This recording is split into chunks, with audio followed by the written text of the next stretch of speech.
Enquanto todo mundo aprendia a letrinha, ele amarrava a tesoura e derretia giz no copinho. Perdi o controle remoto, por exemplo, eu aperto um andar, eu esqueço, eu desço no andar errado, eu procuro as coisas, eu não sei onde está. Ele prestava atenção na aula, ele sabia tudo, só que chegava na hora da prova ele não fazia nada. Achavam que eu estava mentindo, ou que eu era preguiçoso. Ele não sossega, ele não para sentado, vai na casa da avó, derruba isso, mexe no abajur, liga 3 canais de televisão. Eu era uma das piores da sala, então para mim esse era a pior coisa. O César tá lá na bancada dele, ele tá desligado. Não adianta nem falar para ele, porque ele vai entrar por um ouvido e vai sair pelo outro. Deixa ele lá. De repente, o meu filho começou do mesmo rumo. Eu olhava meu filho e eu olhava no espelho. Aí a gente foi atrás de profissionais qualificados, identificaram no meu filho o transtorno do déficit de atenção. E aí ele chegou para mim e falou, e o senhor também tem. Então, Edilene, com toda a sua experiência, o que você tem para dizer disso daí que você acabou de ver? Então, o que eu vejo, né, Erasmo, partindo até da experiência e da declaração, do depoimento de todos, que o TDAH é um quadro clínico que traz implicações em todas as áreas da vida do ser humano. É na vida infantil, é na adolescência, é na vida adulta, para os pais, que muitas vezes são portadores do TDAH e que sofrem também. E quando chegam num diagnóstico, no primeiro momento dá o impacto, dá um medo, né? Mas depois acalma, porque aquilo tudo tem uma explicação. Não é burrice, não é loucura, mas é um quadro. E no dia a dia da gente, a gente vê uma preocupação, às vezes, muito com escola, né? Mas aquele adolescente, um adulto jovem, colocou a importância dele, a facilidade que ele tem para fazer amigos e, na sequência, perder esses amigos, provavelmente por atitude inadequada, dele não perceber o outro adequadamente. Então, ele não consegue saber que ele está incomodando, às vezes, a outra pessoa ou fazendo só o que ele quer. Ele não percebe a vontade do outro. Exatamente, isso é muito comum, né? Eles terem muitos amigos, mas não conseguirem manter, justamente pela impulsividade, ou por essa falta de empatia, de se colocar no papel do outro e saber o que o outro está sentindo. Então, perdem amigos e até nem sabem por que estão perdendo. E na genética, isso daí que o pai comenta, que ele viu o filho nele mesmo, e o filho falou, você também tem, um viu o outro, a gente sabe que se tratar só um, não vai dar certo. É preciso uma abordagem em toda a família. Exato. A gente sabe disso, né? E como é importante, quando o indivíduo estiver tratando alguém, quando as famílias estão sendo tratadas, procurar identificar em conversas longas com as pessoas que são os profissionais que estão cuidando, tentar demonstrar tudo que está acontecendo. A gente não ficar restrito a uma situação específica. Sim. A abordagem da família inteira é fundamental. Porque você há de convir comigo que ser filho de pais com TDAH também não é nada fácil, não né? A gente fala que não é fácil ser pai de um filho com TDAH. Mas o inverso também é muito verdadeiro. O pior de tudo deve ser a esposa do pai e do filho, né? O que você acha disso? Aí seria ou seja, mais só difícil. Que a gente sabe que se eles tiverem um tratamento adequado, vai mudar a vida da família toda, em termos de expectativa, do que pode acontecer, de qualidade de vida. Né? Com certeza. Né? Tendo orientação, tendo tratamento adequado, a qualidade de vida aumenta sobremaneira. Na busca incessante pelo autoconhecimento, o ser humano descobriu que nem sempre o comportamento é fruto do caráter ou personalidade. E um importante passo nesse sentido foi dado em 1902, quando o pediatra inglês George Frederick Steele definiu pela primeira vez os sintomas da doença, que mais tarde seria denominada transtorno do déficit de atenção e hiperatividade, o TDAH. Ao estudar grupos de crianças excessivamente agitadas, agressivas e passionais, ele concluiu que seu comportamento era de origem biológica. O transtorno manifesta-se desde a infância e pode persistir nos anos seguintes. Estudos mostram que mais de 50% dos pacientes com TDAH na infância apresentam o transtorno na vida adulta. Nunca consegui emprego fixo, nunca consegui me fixar em nenhum lugar. A pior professora que a gente teve foi ele na 3ª série, 4º ano hoje, e ela se descontrolou totalmente, ele arrancou o óculos dela, jogou no chão e pisou em cima. A diretora teve que fazer uma reunião de pais e eu decidi retirá-lo da escola naquele momento. E a gente erra muito nesse ponto, porque você pensa que a sua filha não quer assumir os compromissos dela, você acha assim que realmente ela podia fazer mais, e ela fazia o que ela conseguia. Mas a gente carrega uma culpa muito grande em relação a isso. Com todos esses problemas em relação à família e amigos, isso daí abaixa a sua autoestima, você não tem vontade de fazer nada, você não tem vontade de, às vezes, sair de casa. O apelido meu era Jamanta, né? Que eu vivia derrubando tudo pela casa e a coordenação motor era uma coisa assim incrível, né? O maior preconceito que existe é ser chamado de burro, displicente, indolente, sem limite, mau caráter e burro. Poxa, Edilene, quanto comentário mostrando o que repercute na autoestima de cada um. Então, Erasmo, o que a gente vê, né, o sofrimento que esse transtorno traz, não só na questão interna, baixa autoestima, insegurança, mas também é um transtorno que causa um prejuízo muito grande na adaptação social, porque as pessoas estão despreparadas para lidar com pessoas, com os portadores. Veja os professores, né, veja um relato de uma patroa, né, de uma chefe que o dispensou porque ela descobriu que ele tinha TDAH. Os outros chamam de burro porque não entendem, não compreendem que o funcionamento de um portador é realmente, não é proposital. E você fica muito explicado ali no primeiro comentário de como a gente vê no dia a dia, pessoas às vezes com uma inteligência extremamente alta e que não atinge toda a sua possibilidade, toda a capacidade que ele tem. Então o indivíduo às vezes ele não consegue manter no emprego, ele não progride, às vezes até ele se dá bem, mas poderia se dar muito melhor, não só na profissão, como todo o sucesso de família, né? E como isso interfere e vai jogando uma espiral para baixo, né? Porque ele vai mal, aí o pessoal pisa, ele fica com menos vontade de ir bem, aí ele vai pior ainda, e se não quebrar esse círculo vicioso e a gente jogar uma espiral para cima, essas pessoas estão fadadas ao insucesso. Exatamente. Eles perdem a chance de ter uma vida normal e ter um rendimento de acordo com a capacidade deles. Você tem razão, Erasmo, porque quando você, na clínica, né, quando a gente faz avaliação neuropsicológica, um dos primeiros pontos a ser avaliado é a inteligência. Então, são crianças que já vêm de uma aparentemente defasagem, uma dificuldade escolar. Então, aquele aluno que fica sempre em recuperação, fica em exame, é um aluno que é visto como um mau aluno. E quando você faz o teste de QI, eles se surpreendem, eles não acreditam que eles têm aquele tanto de QI. Que geralmente é médio superior, muitas vezes superior.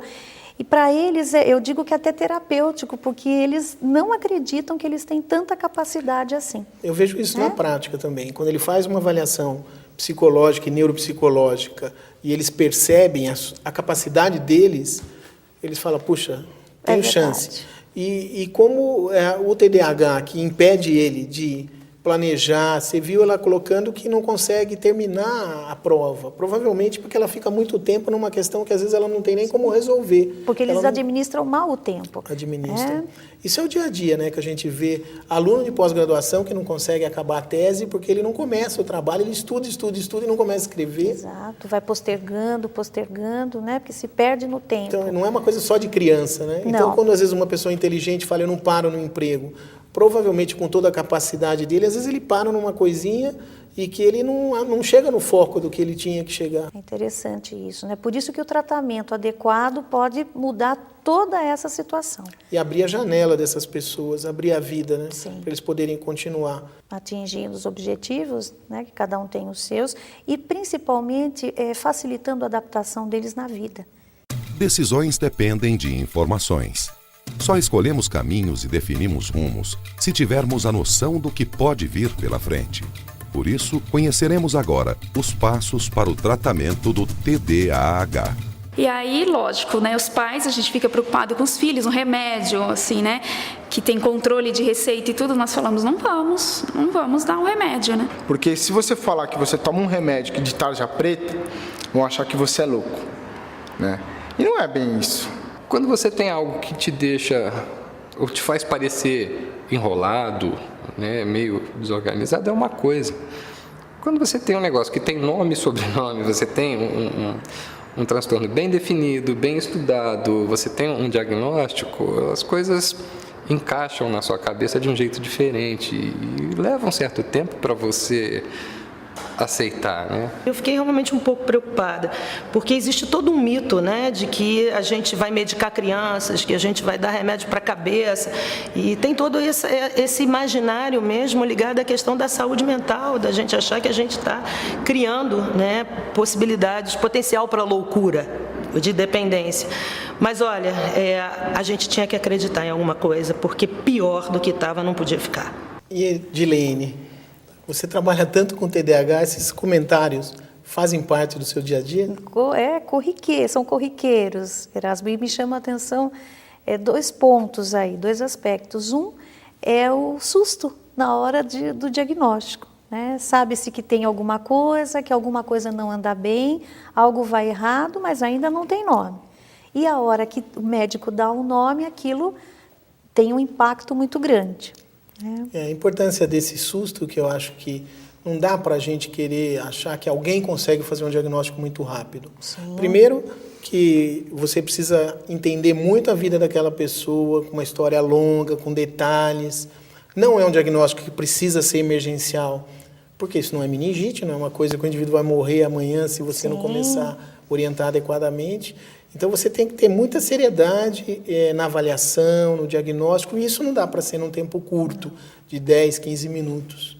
Mesmo porque as escalas, né, utilizam-se escalas para levantar os sintomas, no mínimo em 2 ambientes. Em casa, geralmente, e na escola.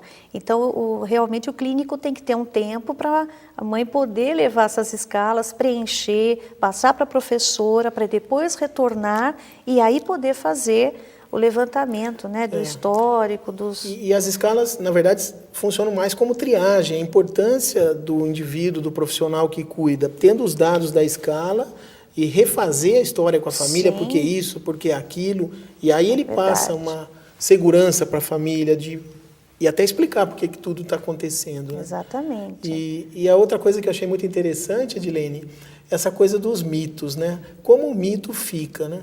Aquele mito de tomar... não poder leite com manga, é um negócio que ficou tantos anos, e a medicação do estimulante que você usa para tratar o déficit de atenção, que já tem 55 anos e que é a primeira escolha para tratamento, ainda tem mitos de que criam problemas e que são mitos mesmo, que estamos cansados de ver em estudos científicos que são mitos que não têm nenhuma base científica, não tem nenhuma verdade científica. Sim. Como isso atrapalha. O mito, às vezes, até julgado de uma maneira errônea pela mídia, com um tipo de interesse ou outro interesse, como atrapalha. Na minha experiência pessoal, em situações que aconteceram de sair notícia errada na mídia, eu tive paciente que deixou de tratar, paciente do HC. Sim. E o menino, num horário que ele estaria controlado a sua falta de atenção, ele parou de tomar a medicação porque um avô viu uma reportagem errada, e esse menino, sabe o que aconteceu? Ele sofreu um acidente de bicicleta e evidentemente que foi por distração.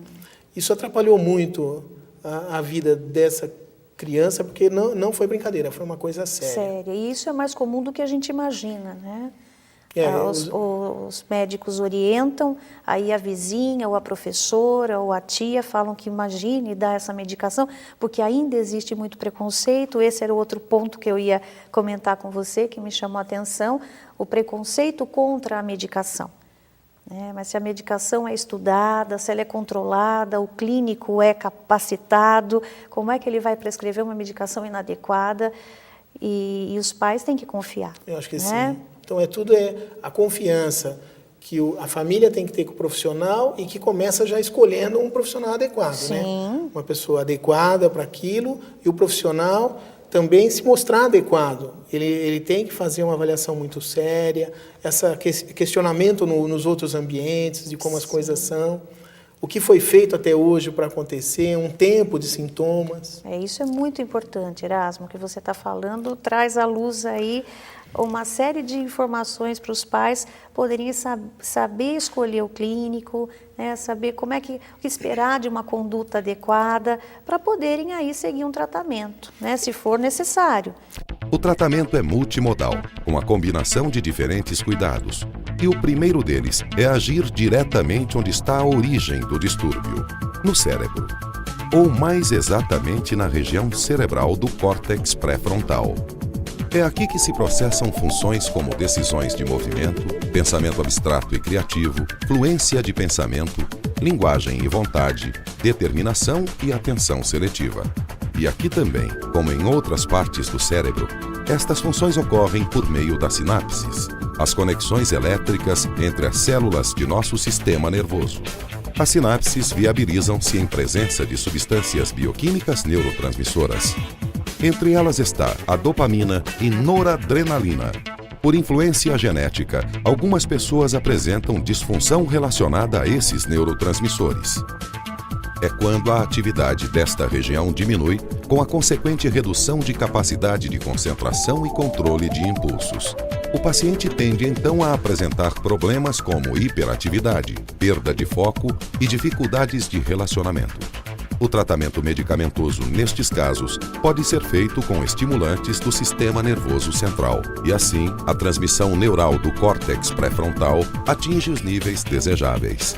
O remédio parece que me deu aquilo que faltava, que era o foco. Comecei a ler, comecei a tirar notas boas, comecei a me interessar muito pelo estudo. A concentração dela é bem melhor. Ela para, por exemplo, ela fica sentada 1 hora, 1 hora e meia estudando. Imagina, antes era 5 minutos. Rapidamente ela teve uma grande evolução, focou muito bem a partir daí, os resultados escolares vieram, a autoestima e a autoconfiança melhorou bastante. No primeiro dia que o meu filho tomou esse medicamento, ele disse para mim na hora de dormir: mamãe, eu agradeço ao Papai do Céu com esse medicamento porque eu descobri que eu não sou burro. Eu fico mais animada, mais disposta, fico mais tranquila e consigo focar mais nas coisas. Se for para me sentir bem, por mim não tem problema algum tomar a vida inteira. A capacidade de conter determinados impulsos, ou você dá tempo para que você tenha todos os dados necessários para que você tome uma decisão importante.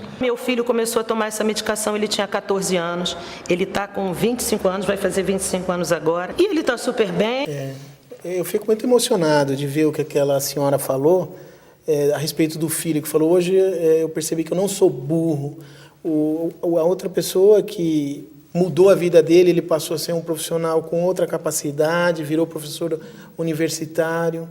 E com esses mitos de que isso pode atrapalhar, hoje a gente sabe que o TDAH é uma situação neurobiológica, o indivíduo tem que consertar o que está errado, os neurotransmissores, as moléculas pequenas que não estão estimulando a parte do cérebro que tinham que estar estimulando, e às vezes as pessoas falando contra, né? Igual um indivíduo que precisa de óculos e falar que não aceita usar óculos. Como muda a vida, né? Qual que é a tua experiência, Edilene? Então, a semana passada recebi uma ligação de uma mãe que me ligou até fora de hora, pedi desculpa por estar ligando, mas falando: olha, eu precisava te ligar para falar que eu estou com uma outra filha dentro de casa. Né, uma filha que não lia, que não fazia tarefa, que não funcionava, esbarrava em tudo, derrubava tudo, e o pai ficava muito irritado, então não tinha paciência, acabava xingando a menina. E ela falou: olha, começou o tratamento e eu quero te dizer que eu estou com uma outra filha dentro de casa. Então você vê os resultados, né? Eles começam a funcionar mais na vida a partir do tratamento. Não só a medicação, mas também a orientação, a conscientização, isso é muito importante. Eles querem entender, mais do que só tomar a medicação, eles também querem entender o que eles têm. O que é isso, de onde vem, o que causa, é assim mesmo? E acho importante isso que você está falando, porque a medicação, ela muda a pessoa, é como pôr o óculos, mas na hora que ele coloca o óculos, ele não aprende a matemática. Sim. Ele não aprende a se controlar porque ele está de óculos. Mesma coisa, a medicação prepara ele para aprender. Se não tiver um tratamento multiprofissional, principalmente do que está faltando, não vai para frente. Não vai. Mesmo porque o que a gente tem visto, Erasmo, talvez na sua experiência também, que a medicação ela alivia os sintomas, mas ela não cria habilidades. Então, todo esse trabalho, esse manejo multiprofissional é que vai favorecer esse desenvolvimento de habilidades para estar lidando com as coisas que eles têm que lidar, né, na vida. Uma outra coisa que eu percebi nos depoimentos, como é interessante uma pessoa mais amadurecida, que começou a medicação, continuou o tempo todo, porque ele viu a modificação na vida dele, o que causou a medicação, entendeu os sintomas. E aí você vê um mais jovem, um adulto jovem, no final da adolescência, ele melhora e de repente eu não preciso mais, porque eu já melhorei e para, e vai demorar um tempo para perceber, né? O dia a dia, quantas pessoas a gente não tem, que às vezes tratou quando criança, no começo da adolescência, parou, e aí a vida dele vai para baixo, e às vezes nunca mais ele percebe, ou não tem a chance de retomar, ou quando retoma, às vezes até já perdeu muita oportunidade. Sim, né? é verdade. Não sei se é o que você tem. Realmente é isso. Mas não bastam remédios. É preciso reeducar atitudes e comportamentos e afastar ainda outros distúrbios resultantes do TDAH. É aí que entram as terapias complementares e intervenções psicoterapêuticas. Eu acredito num pacote, família, professores, escola, o neurologista e o psicólogo. Eu acho que essa equipe precisa trabalhar junto. Procurei uma psicóloga para tratar do nervoso, porque ela chorava muito. E nós descobrimos que o que acontece? O déficit de atenção muitas vezes vem associado a uma outra comorbidade, né? Então a minha filha tem um transtorno de ansiedade generalizada. Eu tive uma indicação para o Hospital das Clínicas. Então ele faz um tratamento lá com todos os especialistas. Então assim, ele ficou acho que uns 2 meses indo todas as semanas lá, uma vez por semana, e fazendo vários testes, vários diagnósticos com fisioterapeuta, psicopedagoga, psicóloga, com o neuro, com a fono. Junto com a medicação, ela foi encaminhada para um acompanhamento psicológico. E essas duas composições deram muito certo. A demora no diagnóstico acabou agravando o problema dela. Então, assim, a autoestima dela é baixa. Os depoimentos apresentados fica muito evidente a importância do tratamento multiprofissional. O que você tem a dizer? Sim, é aquilo que nós estávamos falando até, né? A equipe multiprofissional para trabalhar com todas as questões que estão envolvidas no quadro. Autoestima, por exemplo, né? Eles têm um rebaixamento muito grande de estima, então é importante o psicólogo. Na questão de linguagem, aí precisaria de um fonoaudiólogo. Dependendo de cada caso, a equipe tem que ser formada. Né, para trabalhar e poder atender todas as necessidades daquela criança. É isso que eu vejo. Na parte médica, que lida muito com a medicação e também tem que ter papel na psicoeducação, o médico tem que estar ciente disso. Acho que a importância é dizer que não tem um profissional específico. Pode ser um neurologista, pode ser um psiquiatra. No caso de criança, pode ser um pediatra acostumado com distúrbios de desenvolvimento. Não tem que ter um tipo só de profissional. E a equipe tem que ser completa para cada tipo de paciente. Tem um indivíduo que precisa da fono, o outro às vezes não precisa. Exato. O outro precisa de um terapeuta ocupacional, um psicomotricista. Sim. O outro precisa da terapia e não deixar de tratar as comorbidades, né? Como ficou claro. Isso é importante. A ansiedade, inclusive, às vezes simula até o déficit de atenção, né? E se o indivíduo tem ansiedade e déficit de atenção, se eu estou muito preocupado aqui com o que vai ter hoje à noite, eu não consigo manter uma conversa adequada, porque eu estou tão preocupado e minha atenção está focada naquilo. Exatamente. E simula o déficit de atenção. Até o profissional tem que saber que pode ter as duas coisas e tem que saber diferenciar um do outro. O diagnóstico diferencial é muito importante nesse momento, mesmo porque a falta de atenção faz parte, como você falou, de outros quadros clínicos.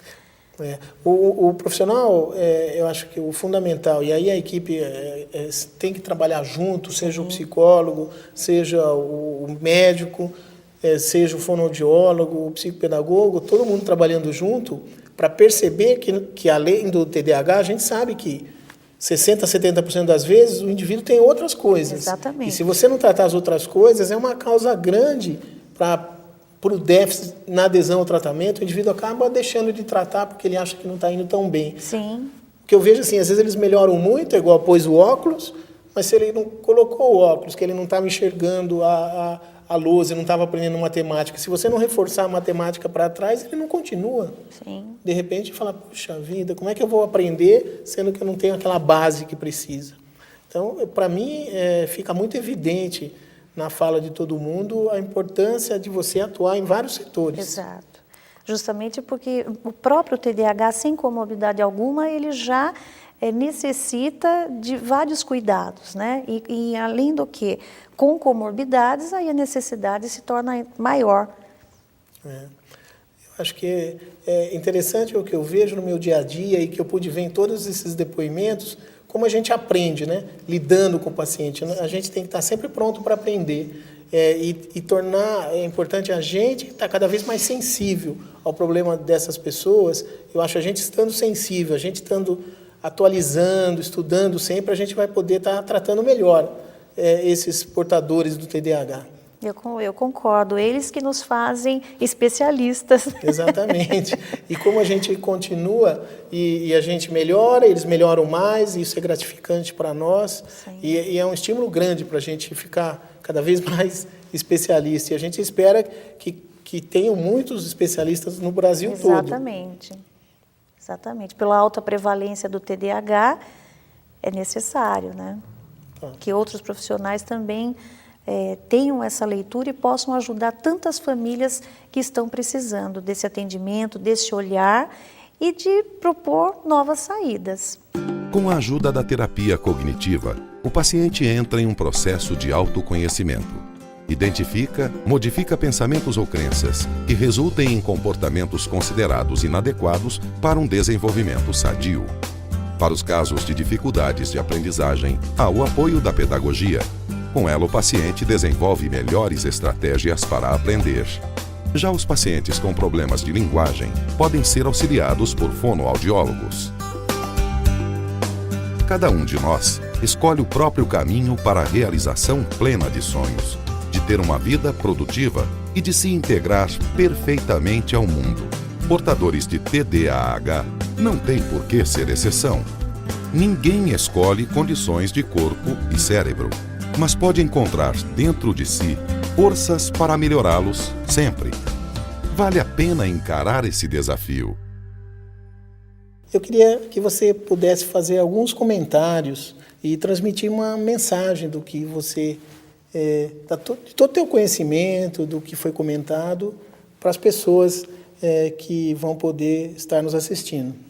Então, Erasmo, eu gostaria de deixar a seguinte mensagem, né? Mais para os pais, para que eles nunca desistam dos filhos. Eu sei que a batalha é árdua, eles ficam desesperançados, a luta é assim, diária, né? Principalmente dos filhos que têm também a desatenção, principalmente, né, como componente. Então, a mãe fica muito sobrecarregada porque tem que falar várias vezes para escovar o dente, para botar o chinelo, para fazer lição, para tomar banho. Se entra no banho, aí é uma luta para tirar a criança. Mas para não desistir, para procurar ajuda, procurar orientação e, no decorrer do tempo, essas crianças também têm, com tratamento adequado, com orientação, elas têm como conseguir se adaptar no mundo de uma maneira melhor. Era essa a mensagem que eu queria deixar.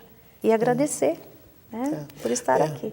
E eu queria falar que, em cima do que foi comentado, aquela coisa do susto do diagnóstico, o susto do diagnóstico eu acho que é uma coisa que as pessoas passam e que, na verdade, não é um susto, porque, em vez de ser uma situação, um sinal ruim, é um sinal muito bom. E a partir daí o indivíduo vai poder ter uma melhora muito grande. É uma janela que se abre para ele ir adiante.